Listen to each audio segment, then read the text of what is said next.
கர்த்தருக்கு ஸ்தோத்திரம். இந்த நாளில் நாம் தியானிக்க இருக்கிற வேத வார்த்தை அது நீதிமொழிகளின் புஸ்தகம் 22ஆம் அதிகாரம் 6ஆம் வசனம். பிள்ளையானவன் நடக்க வேண்டிய வழியிலே அவனை நடத்து, அவன் முதிர் வயதிலும் அதை இருப்பான்.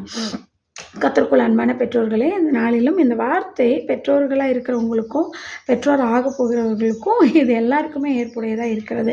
பாருங்கள், பிள்ளைகளை நடத்த வேண்டிய வழியில் நம்ம நடத்தணும். அப்போ தான் அவங்க முதிர் வயது ஆனாலும் கூட அதை விடாதிருப்பாங்க.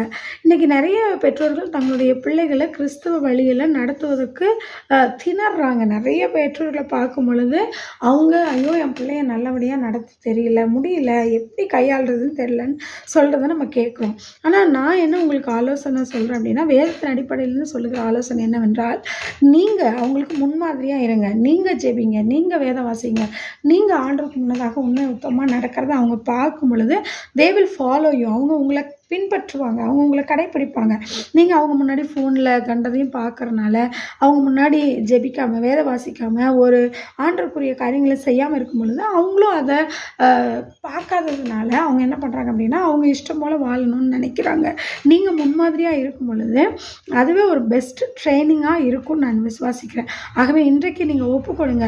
இன்னொரு வசனம் நமக்கு வேதத்தில் எழுதப்பட்டிருக்கிறது, நீ என் வேதத்தை மறந்தால் நான் உன் பிள்ளைகளை மறப்பேன்னு சொல்லி.